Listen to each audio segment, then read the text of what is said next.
Naj and you are in Toonbark TV. I'm out here just looking at the pond, looking at this water pond, chilling, getting some air, and just reflecting in my mind about things alone. I have a like for wine.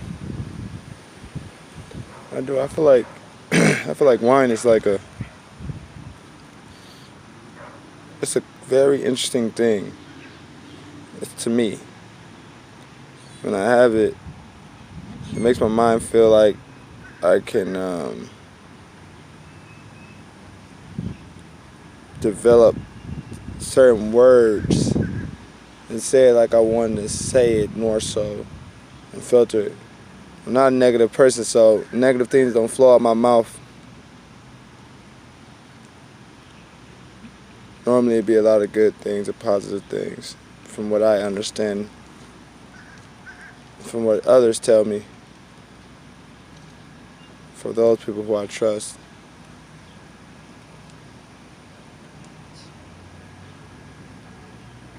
And it goes all around with trust. One of my biggest things is memory sometimes.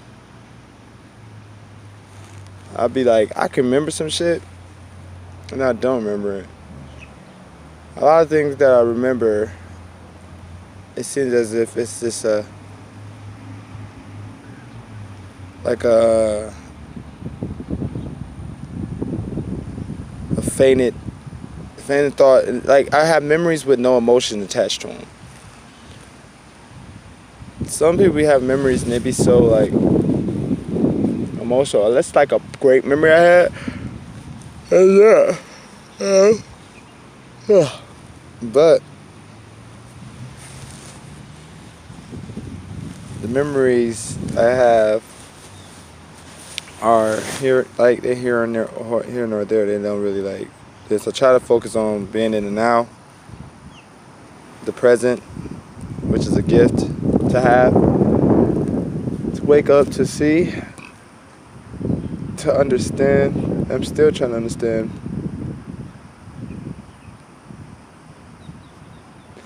I know I don't know it. I know I don't know nothing. I know a little bit of something, but not nothing at all at the same time. I don't know if some of you watched the movie Lucy, but that movie, when I watched it, made me think more in detail. Like, well, maybe it's more. There got to be more to the mind. But I always knew that. I feel like a lot of other people know that too. I feel like a lot of people are just afraid of the supernatural stuff. I don't like to place religion on that thing, because religion is religion. Religion by itself is just a practice of something you continuously do over and over again. I was once very religious. At one time I was a Christian, a Seventh-day Adventist, and that was the most interesting thing that brought me onto the vegetarian path. That's what I learned from that. A lot of the biblical has a lot of great words in it, but it's the way it's been presented that taints it, really. It's like, it got good words of wisdom, but the far as the part where you have to get like this image or this character, Christ-like character, which is very good to obtain, but you don't have to. It's something that you can do. You can have Christ-like character. Actually, that's all it's talking about, teaching you. Basically saying it's obtainable, which I do believe. It's very obtainable, but like Christ-like character is basically being a very good, genuine person. You could develop Christ-like character easily, honestly. And Christ is not a person. It's a characteristics. It's not like there's a character. It's not like it's not attainable, like it's impossible. You can have Christ-like character. It's just it's a personality trait. It's a lifestyle. To be Christ-like. Because To be Christ-like is like saying, be Christ-like is like saying, I just want to be a good, positive person. I want to eat right. I want to be good. I don't want to hurt my neighbor. I want to be genuinely me. I want to lead by example. I want to be the good guy. I want to be good. You feel what I'm saying? Nothing wrong with wanting to be good. A lot of people don't like being good because they think it's too hard to be good. And being good is not really a damn hard job. It's not hard to be good. It's just misunderstood what good is. Okay, so what is being good? What does it mean to be pure or hard? To be a good person. Everybody has their examples. But really, what is it mean to be good? Or do you really want to be good? Some people don't even want to be good. Some people love the feeling of being an asshole. But some people love the feeling of being a jerk or cold-hearted. They think it brings them security. Even though it doesn't bring them no security. I'm on a path of understanding selflessness. But something always interests me. Like, when I see someone cry, I feel for them. A lot of my sister told me that I'm an empath. Maybe I am. I feel like that sometimes.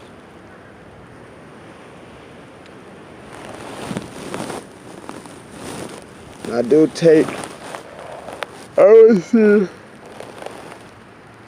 everybody happy. But what makes Wate happy? I think about what makes me happy, and it's a very short list. Sometimes I wonder, is that okay to have a short list? Maybe so. I'm still figuring it out.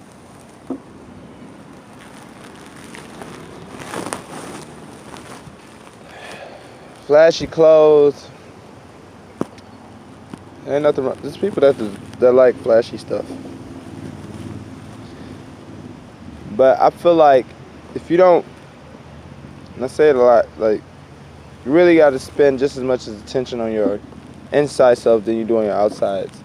People get their outside self together, and since they get so much confirmation from the outside that you're looking good, you're doing good, you look like you're this and that, they take a lot on the presentation.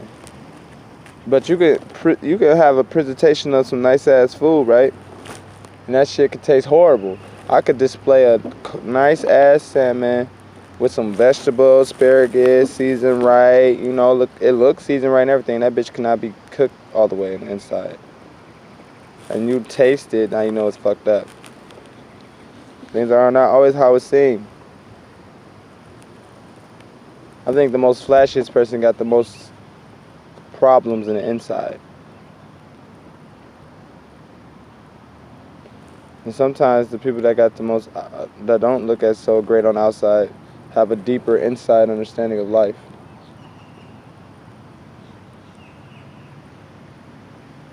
Maybe from life situations or life problems. I'm talking about people who does have got it all right, or whichever way you want to call it all right, because I could believe the person that's free without work, free away from everything is the freest person. Freedom is no ties. Nothing to bond you. That means that's considered slavery to have bonds. But freedom is something that you must do inside your mind, which I'm learning how to do still too. But I feel like I understand a great deal of it, because I'm able to speak about it. I feel like I recognize it. I feel a lot of things. My father passed when I was 12. Last night I was talking to my sisters about that and my queens. And I said, I wish I could give my father a hand five. My father is nothing like me for sure. He was in the hood. He did a lot of hood shit. He was born in Detroit.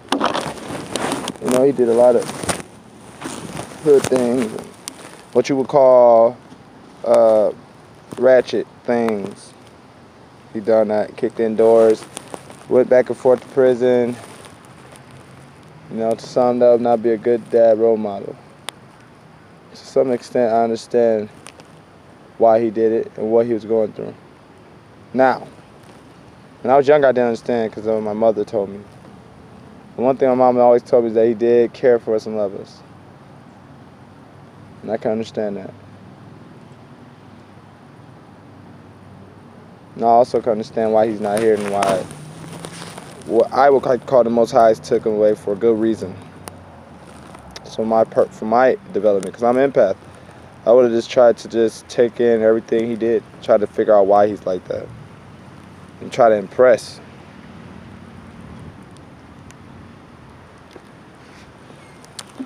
My brother, on the other hand, he's in prison.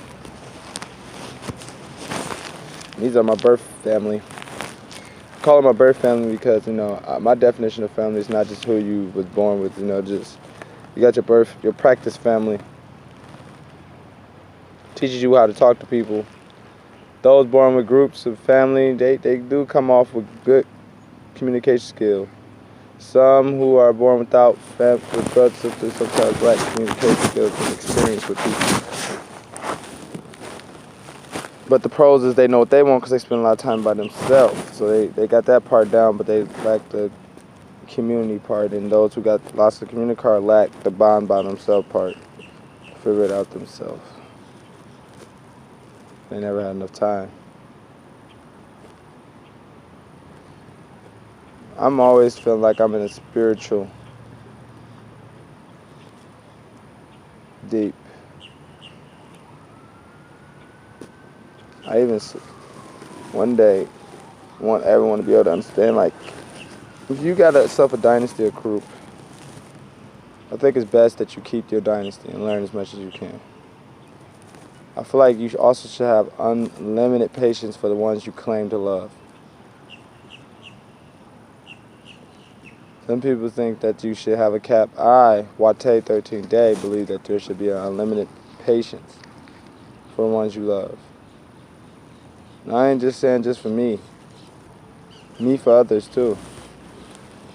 When I was a Christian as well, I used to always pray for patience, beg for patience.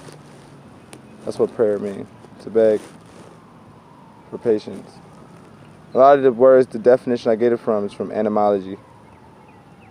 If you wonder where I get these different definition of words from, etymology, because words are not what they seem. Etymology basically show you the definition behind the words that you think you know, what they really mean before they was translated. Everything I learned is something that's been passed down from someone who loved me. It's been that way since I was a child. To give. I love giving.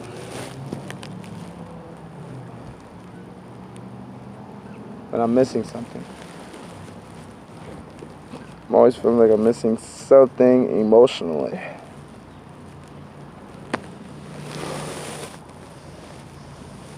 Sometimes I wonder, do I understand it?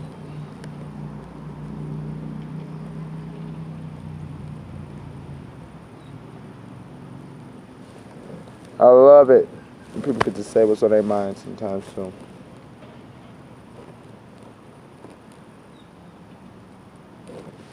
That would be great if the world can do that.